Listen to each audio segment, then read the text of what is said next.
People think of the Black community as a dwindling community, but the truth of the matter is the number of Black people has grown so much since 2000 in this country. And this is one of the reasons I refuse to use language like minority.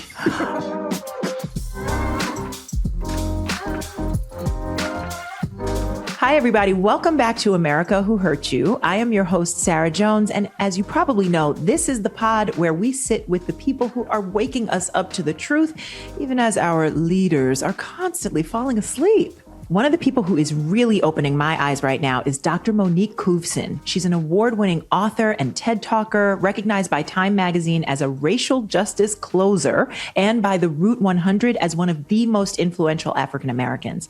Dr. Couvson is the president and CEO of G4GC, a leading nonprofit which supports organizations that help girls and gender-expansive youth of color tap into their own power. Monique is a prolific author. 8 books, y'all. 8, including Girls Unlimited, How to Invest in Our Daughters with More Than Money, and her latest book, Black Stats, African Americans by the Numbers. So if it wasn't clear, she may be a doctor, but she is also that girl, helping all the other girls and gender-expansive youth in everything she does. But before we get into this amazing conversation with Dr. Couvson, if today's pod helps you feel just a little more empowered, we hope you'll subscribe on YouTube, where you should definitely be watching it, or wherever you're listening now. Also, don't forget to like this episode. Follow us on all the socials at Yes, I'm Sarah Jones and America Who Hurt You.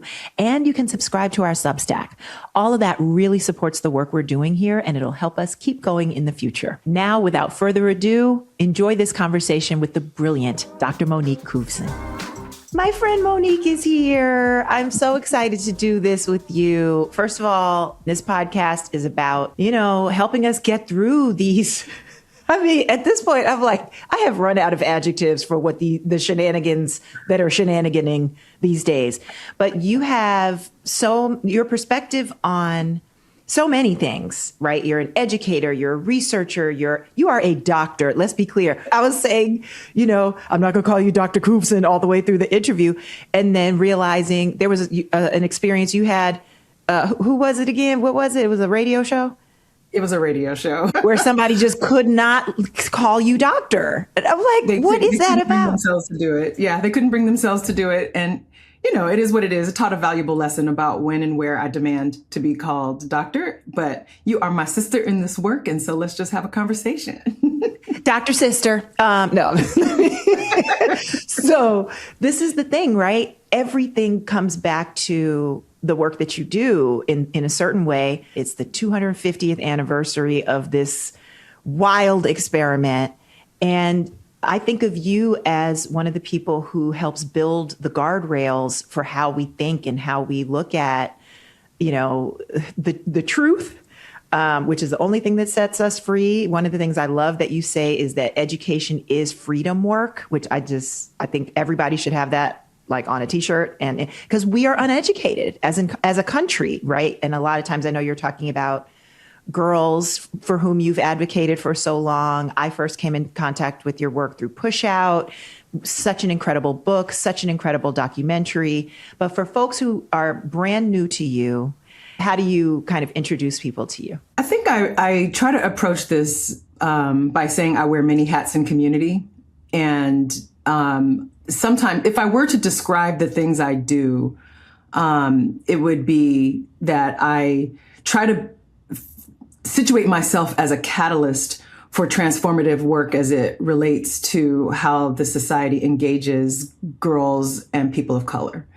And I have spent years really thinking about not just complaining about things or mapping problems, but I really try to position myself as someone who is also a partner in thinking about solutions, and as someone who tries to move the needle and tell stories in as many different ways as possible. So sometimes that involves books, sometimes that involves films, it has involved dance, it has involved philanthropy, it has involved all these things that allow me to bring my full self to this inquiry of how we create a more just society. And so you see that in the kind of books I write and who I write for. You see that in the advocacy. You see that in my mothering. You see that in my partnership. So this is what I love, right? The layers, all of the kind of range of lenses that you bring, the many hats that you wear in community. I love that it's like, you know, in some ways, motherhood, your partnership, your research, they're all connected. They all come from you. I want to ask, like, how your experience of motherhood, like, you know, you advocate for Black girls and I think you advocate for humanity through. I was going to say, yeah. Right? You advocate for everybody. I just got to be with you at G4GC, which is, you know, this incredible organization that you founded and that understands the vital, you know, let you say it. But, you know, I was there in this. It just felt like if you could take Wakanda and, you know, it was just everything good where Black girls. We had a little bit of Wakanda. We did have Wakanda. We literally had Wakanda moments. We did. I wanted to ask you about that, like the pop culture of it all. It's all so connected. So anyway, yes, please. G4GC is the organization for which I am the inaugural CEO. I was part initially of a community of scholar advocates, folks who were witnessing and holding space for girls of color when the erasure was most prominent.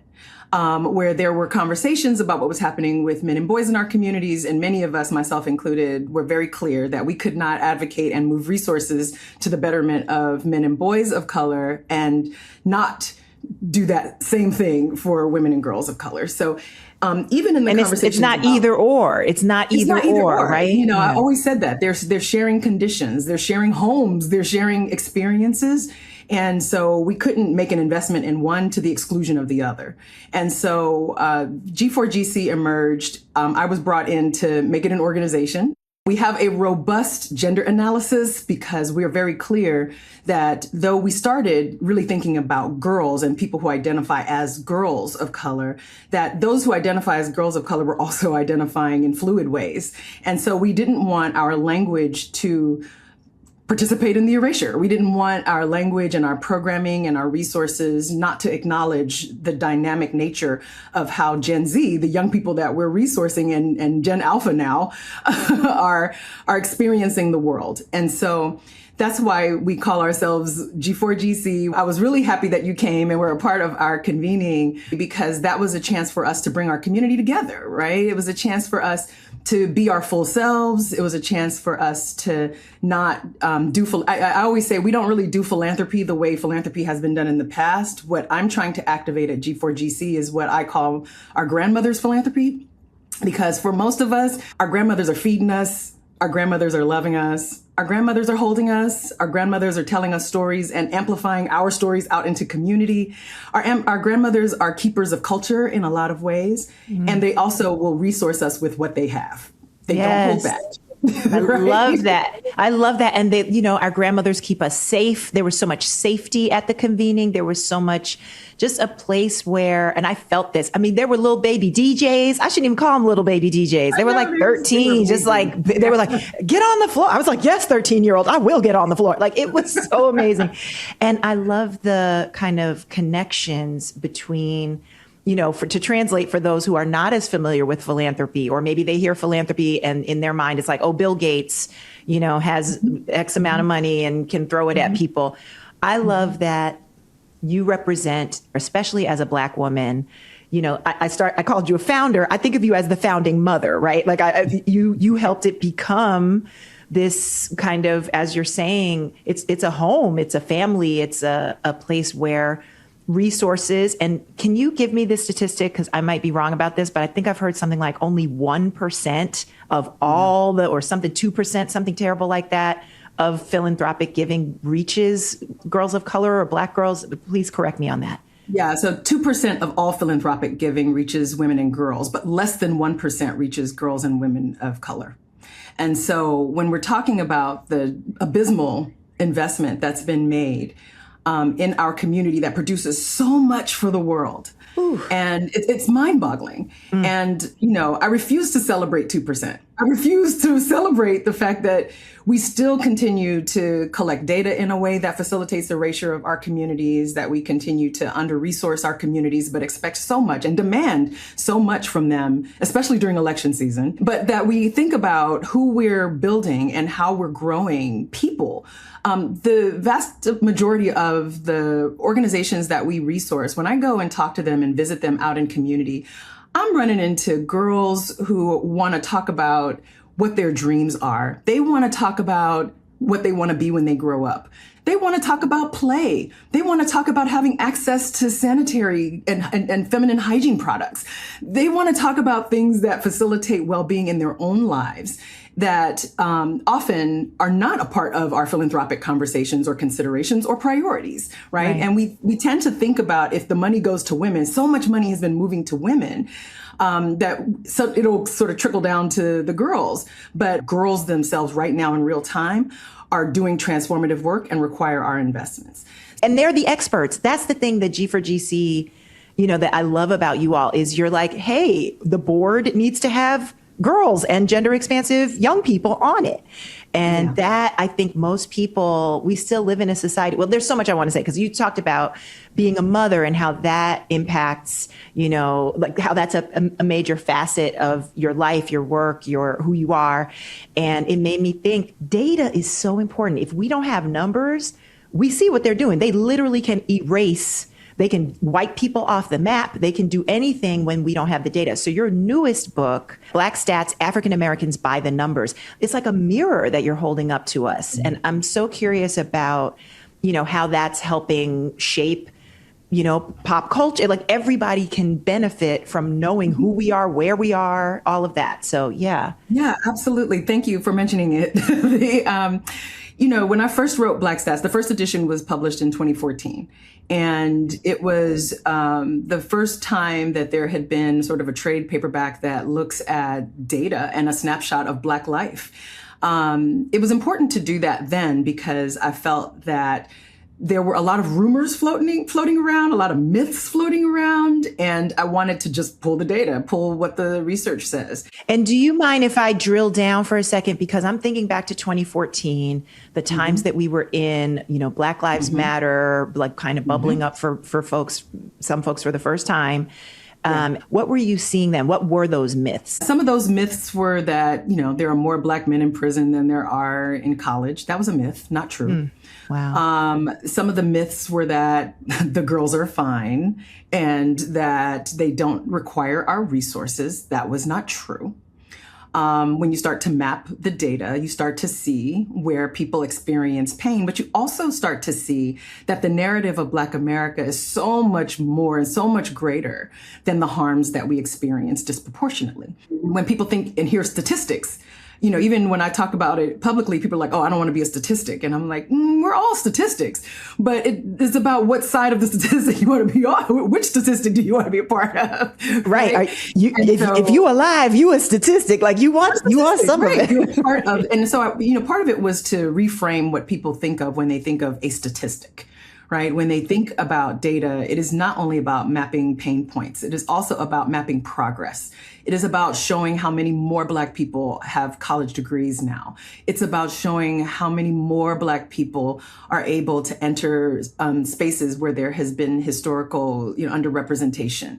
It's about mapping that so we can understand, again, where the intervention opportunities are, but also how we have shifted in our own understanding about who we are as a people, right? At one point when I first wrote Black Stats in 2014, I got, I call it bothersome. I won't call it hate mail, but it's like bothersome mail from somebody. I love a reframe that takes it just to bothersome. That is some peak Black lady excellence right there. It's just bothersome. It's just bothersome. It was bothersome, but it was from this man who decided that he was going to write me and tell me that the only valuable statistics I'd likely find about Black people were related to the criminal legal system, right? first I was like, what, the nerve of this man? And then that paused and I was like, okay, wait. If he thinks that, then other people think that. Yes. So let's pose the questions. Oof, I just need to sit with that for a moment while we take this break. Before we get back into the episode, I want to thank LA Material for supporting this season of America Who Hurt You. LA Material is a new independent news outlet focused on the ins and outs of Los Angeles. They distill all of the city's most important happenings into a free daily newsletter that helps readers decode this sometimes complicated city one moment at a time. Founded by some of the best journalists in LA, including Pulitzer Prize-winning talent from the LA Times, BuzzFeed, LAist, SF Standard, and more, the newsletter has a mix of original reporting, exclusive scoops, and buzzworthy stories. It was basically built for people who want to be in the know, which, as we know, is every single person in Los Angeles. Subscribe for free at lamaterial.com and follow them on Instagram at Los Angeles Material. Thanks again to LA Material for their continued support. We are back with more actual facts with Dr. Monique Couvson. Remember those? I always make sure I say in Black Stats, like, these are the answers to questions that have been asked. I love that. And I know this is in the book. You have this understanding in both editions, even that so-called criminality. We know it's by design, right? We know that Black people don't commit more crime. We're just more justice impacted and more involved because, you know what I mean? Like, literally, we have criminals running DC. Ain't none of them in jail for some reason. I wonder why. But, and yet we lock up people for, all kinds of ridiculousness. And it's really just racism disguised as criminal justice. I know you tackle areas that we don't think of with statistics typically. What are some of those that maybe would surprise people? So one of the things that I loved about the new edition is, like, the number of Black people has grown so much since 2000 in this country. And this is one of the reasons I refuse to use language like minority. I would not have known that, Monique. I really would have been... People think of the Black community as a dwindling community, but Yes. The truth of the matter is, like, we have grown. And is one of the stats that I loved the most was that, the number of Black people alone, or Black people who identify as Black alone or in combination with another racial or ethnic identity that live in the U.S. is almost 50 million people, which is a 36% increase from the year 2000. Right. What? And this is a record number, and that our Black community is also shifting, right? We out here. We are outside. I swear to you, I really believe some of the I'm sorry to call it this, but until you bring your stats, I think a lot of us believe propaganda. Yeah. Would you say that that's accurate? For sure, because you don't have anything else to go on. Right. And somebody has a vested interest in us thinking we're dwindling when actually we are. Say that stat again. I can't believe it. We're not dwindling. It's 49.2 million people. It's an increase of 36% since 2000. And even among Black Americans, 12% are multiracial or identify as multiracial, and 6% are Black Latina. See, we out here. No, right? por supuesto que sí. I'm part of I'm like, gracias, but thank you for making sure that everybody knows we are at the cookout. Yeah. We are also at the cookout. We are there. And so it is important to map, how our communities are changing, the languages we're speaking at home. All of those kinds of things were really important, but I was excited to see that stat. I was very excited to see that stat. This is amazing. I also map in places just where Black people are impacted by climate justice. It was important to map for me Black representation in the military. It was important for me to map Black communities' experiences and their ideas even about substance use. A lot of folks think about Black people as being, sort of unusually prone to participate in underground economies, which is not true. So there are some myths to dispel, certainly with data, but there's also, opportunities, I think, for us to explore. What I was really most excited about for the second edition of Black Stats, though, is that I was able to capture stats that I was able to present the stats in a very intersectional way. And so whereas before data on LGBTQ plus communities was not available as readily, I was able to integrate that into a lot of the main topic areas, which I was excited about, because anytime we can move people away from being like, oh, here's the chapter on LGBTQ, but really just integrate into our communities the way people are integrated into our communities. I'm thinking about how it's, like Happy Pride, everybody who's listening to this, right? And Juneteenth, like we don't have to separate. You get to celebrate your Juneteenth and your Pride at the same time, like the intersectional piece, as you're saying. Yeah, I love that. I actually wanted to ask you, because you mentioned climate justice, you mentioned the military. I would love to know, are there any stats that for the average person you think will blow their mind, from climate justice to military to any of those pieces? Yeah, on a one note is that was also the reason I thought it was important to get this book out now. Because I think in a lot of ways, unfortunately, it's going to turn into a project that is foundational for us when we return to an administration that values information, and that when we are able to have access to public data the way that a democracy is supposed to have access to public data. One of the things that I want to say is we do need more climate change and climate justice activists that are Black, because our communities disproportionately are situated in areas and zones that are impacted by it, right? So Black Americans are 34% more likely to live in areas with the highest projected increases in childhood asthma as a result of climate change or climate-driven changes. So it's important for us to think about our young people, our lungs, our livelihood in these spaces. We hear a lot of these conversations coming out of Tennessee, right, which tends to be a dumping ground for some of the efforts that are made. But we have, we tend to think about Black communities as being disproportionately impacted by asthma, but then don't continue the conversation about why. Like as someone who had childhood asthma, thinking it was hereditary, right? Because we're taught, oh, you just had it. Oh, your daddy had it. Your mama had it. You gonna have it. And it's like, well, yeah, if we all live in the same community. if they doing the same thing to our air, generation after generation, right? Exactly. But you know what's hereditary is the white supremacy. Right. And the perception that we can't do anything about it. Right. We can shift this. That's why it was important to just collect the data, to move with confidence in conversations with folks who tell us there's no impact, or we're imagining impact. So Black people have been underrepresented in the military, though. I shouldn't say underrepresented. I should say that most of the population that is in the armed forces identifies as white, 70%. Wow. Black people are 17% of the total military force, or were before Hegseth. He was like, let me get in here.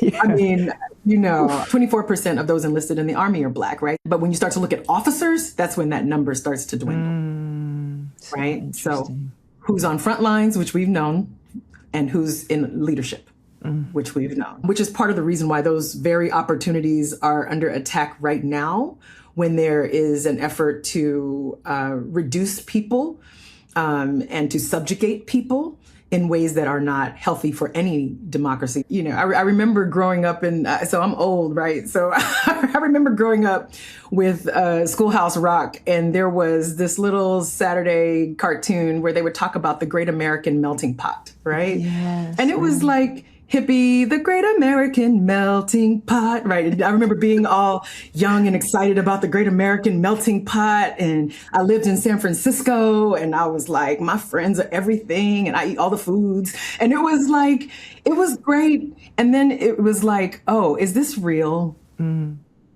Right? Is this the vision? And it was the vision, which is why it was a Saturday morning cartoon, because they wanted us as children to imagine what could be possible with a Great American Melting Pot. But unfortunately, I think what we have seen is, while it is a gumbo of sorts, it is not blended. The gumbo is also unseasoned in many areas, but it is a very, very, not even unseasoned, just not very well made, right? It is not well made. Right? We miss it all kind of. They trying to keep stuff out the recipe that is essential. No foundational spices that are African and indigenous. You need those foundational spices. Yes, you're taking me to many, many places. Here's the thing, I'm a data nerd. Like, I love that you're kind of like a data nerd that I can look up to. But I think we all need to be data nerds to one extent or another. Like you're saying, to not be erased, to not have the myths. I mean, to not have UFC, no shade if you like to wrestle, but I'm like, what are the stats on the black people in the UFC on the White House lawn? I believe that was a 0% invitation or participation, but like the very real implications. You're an expert on so many things, criminal justice. I know you've looked at, our political power, voting, the gerrymandering, everything that's happening right now. If we don't have numbers, it's like we don't have a map for how to get out of this. So it's not like dry numbers. Like that stat about that we're not dwindling, I'm going to walk around differently in America, knowing that like, oh, y'all ain't killing us off. We here, like we're out here. So I guess that's what's coming up for me is like, okay, there's so much joy in these stats. Anything there for you? Yeah. I think, certainly when I loved the data. So there has been data collected on Oscars, and actors and arts and entertainment tend to be the place where we find a lot of data and the place where we find a lot of success, along with sports. And sports and entertainment is the place where people tend to locate a lot of the joy. But I also, found that when I looked into the lifestyle section, here's what was interesting to me is that we have always been a faithful people. Like we have always believed in a higher power. And so when I started to unpack the data on spirituality, religion, and faith, and how Black people consider their purpose in life when they think about the purpose of life, right? That we see that 64% of, Black people who are engaged in a spiritual practice are thinking about the meaning and purpose of life weekly or more often, right? Like they're really considering this. This is anchored into who we are. Y'all, I don't know about you, but I am officially enrolling in Couvson University. We'll be right back. Wait until you hear the end of this conversation with Monique. But before that, if you've enjoyed any part of this episode or learned anything, we hope you'll subscribe on YouTube or wherever you're listening now. And also, don't forget to like the episode, follow us on all the socials at Yes, I'm Sarah Jones and America Who Hurt You. And you can subscribe to our Substack. Plus, if you love this podcast, you're going to love my new play of the same name that's inspired by these conversations and actually had a premiere at Oxford University. I'll tell you all about it, but it's coming to a city near you. So make sure you subscribe to my newsletter at sarahjonesonline.com to be the first to hear of show dates in your area. My characters and I cannot wait to share this new show with you. All right, we are back with the incredible Dr. Monique Couvson. I hope everybody's got your notebooks. I feel like we're in a time where people struggle to know what to believe. I'm not even talking about the faith aspect, but like, can you trust, right? There's so much AI slop and so much like literally we have the people with the biggest megaphones in the country spreading the biggest lies. And so to have this is so grounding. And I thought about, so I asked you actually, or I wanted to ask you, in addition to being this, public intellectual, you a fun hang. I'm a witness, like just, it's a vibe whenever you're around. And I think people sometimes can't put that together. It's like, well, either you're this serious intellectual and I want to ask you, what is your favorite board game and why? I grew up playing Monopoly and I felt it was important to dominate. And it's interesting because I'm also the eldest child and really, I took great pleasure in beating everybody in my family, right? And then I realized as a board game, it is an interesting way to condition us to move in the world and how we perceive communities, how we perceive neighborhoods, what we do with those neighborhoods, how exploitative we can be. And I didn't come to understand really what was enjoyable about it until I was in college. So I would take great pleasure in bankrupting my family, right? Like my brother I'd be like, give me all your property, give me all your money. And he would hide the little fake Monopoly money in his socks. He'd be like, you didn't break me this time, So it was was cute and funny. And then I got to college and I found other people who also played Monopoly and who also took great joy in beating all their families. Right? And, we were so good. We didn't count the point. Like, we knew the board so well. You didn't have to count the places. You just kind of knew 5, 3, 10, like I got it. And so it was then that I think I developed an analysis about capitalism that made it even more fun, honestly. Not because it was like, let me be more dominant, but because I was starting to see an intricacy around how people who are in real estate might perceive real people, right? And real neighborhoods. And so it actually inspired me to go and think about urban development in a very specific kind of way. Wow. And so I went on and I wrote my senior thesis on how Black communities could come together and develop economic cooperatives. And then I wrote my master's thesis in urban planning on how to construct public space in a way that allows for us to counter criminalization of young people. And then, of course, did my doctorate in areas that allowed me to bring both of those things into a conversation about how we counter criminalization among girls specifically and how we educate them in carceral settings. And so it was important for me because it really did grow out of Monopoly, which was fun, until I was like, what does this mean? Like, what is this teaching me? What is this, developing as an instinct in me? And so everything to me is subject to exploration and interrogation, and so, I still love Monopoly, but I see it differently now. Like, my goal is not to bankrupt. My goal is just to kind of have fun.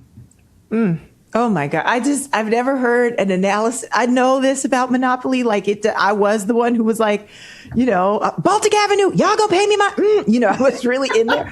And I love this idea that a whole career could grow out of that. Like, wait a minute. Okay, I own everything. I can buy and sell everybody. It's like, oh, look at our larger society. This is a giant Monopoly board. And how are we, especially as Black people, caught up? Like, a lot of us need a get out of jail free card that is not available to us. That's right. Wow. And even, the image of the police officer on the board, like there's a lot of stuff. And so for me, it depends on what your values are. I don't worship money. So, I'm in philanthropy. But I don't worship money. Mm-mm. And I don't think that, our inclination towards celebrating people who have wealth, that's good for them, but they don't occupy a specific space in my life just because they're rich. Right. Well, and if anything, I would say they're in the way, like for someone like you who, you're trying to actually lift communities. And we literally right now we have the grift that keeps on grifting in the White House. And it's an obstacle that I think your work is trying to help us to get around and get over, that kind of greed. Yeah, but that's because I firmly believe you do have to take notes from the ancestors in this very moment, and you have to be very clear about who you are and who you want to be. Yes. Say more about that, taking notes from the ancestors. Ooh, yeah, yes. Yeah. So, we've had moments in history. One of the things that I rejected from the very beginning of the return of this administration was that these times were unprecedented. They're very much precedented. They're very, very clearly, we've been here before, and in even more dire conditions, right? And so I don't want to move into rhetoric that undermines the lessons that come from ancestors who survived and who created space for us to be who we are, and for us to identify other people who don't agree with this administration, who may not be Black people. And so for me, because my family is from Texas and Louisiana, so, Juneteenth is not new to me. Right. It's not a new holiday for me. And, the way that they were able to move was just to operate outside of the gaze of white supremacy and to really understand that community is when we share.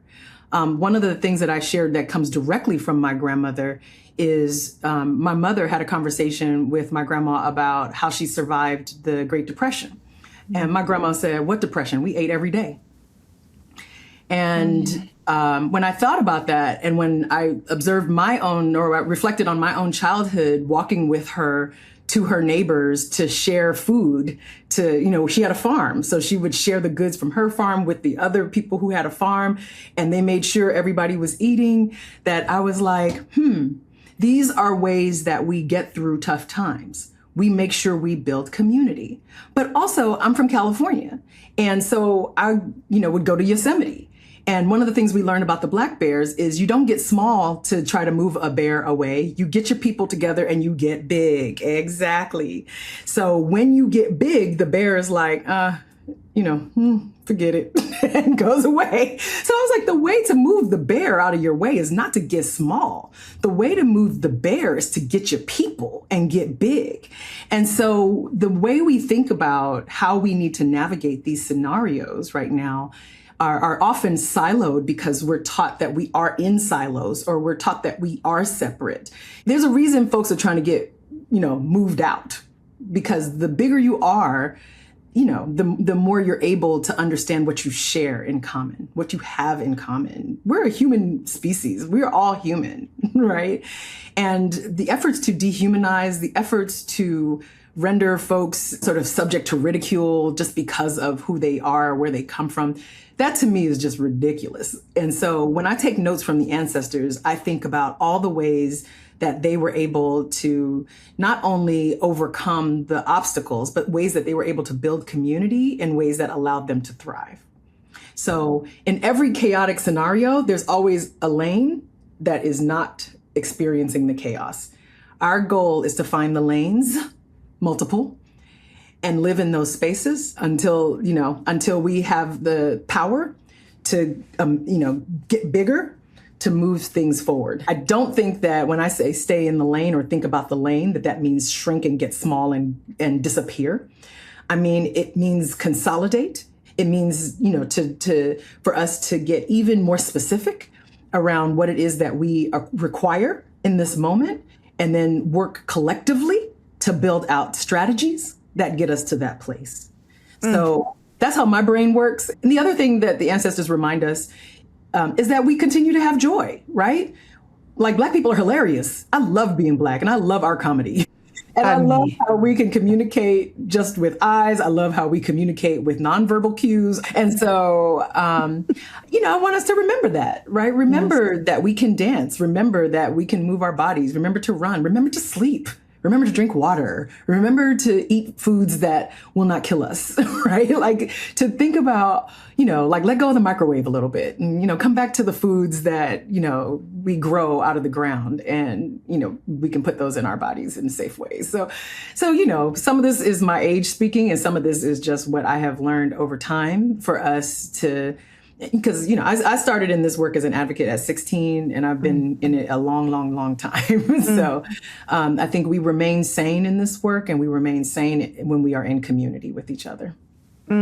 That, every word of that. And I am just like, this reminder, I got big bear energy, I'm like garden. Okay, let me get my garden. Let me get, but in all seriousness, this idea of a lane, to me, it also connects up with like a map. These are maps that you are giving us, Monique, and I am so grateful for them because, I am so much more hopeful knowing that there is a reality that we can ground into, ancestors that we can call on, and facts right in our face, just reminding us, don't listen to the, you know what I mean? Like let all of that just be out there tweeting in the middle of the night or whatever it is they need to do. But we know who we are, and we always have. And we got people. Like, yes. Like when we say posse up, or we used to say posse up, it was a now they say pull up, same idea. Right? Pull, get your people. You have to have your people. Yeah. We have to not forget that we survive as a squad, right? And so the books I write are like love letters to the field, because I do name names. I do talk about the work that I see people doing. Real people doing. I may change some names to protect folks every once in a while, but it is important to really think about the incredible capacity of human beings to do good. Because we see so much in front of us that is the incredible capacity for human beings to do bad. Oh, Monique, I could talk to you for 2 days straight. This was such a gift. Thank you. I'm excited to dive fully into Black stats. You could literally just do a beach read, a Monique Couvson beach read. Take your whole 2 weeks and just go through. Anyway, I'm so grateful for you and your prolific work and your heart. You're such a gift. Thank you. Thank you. Thank you so much.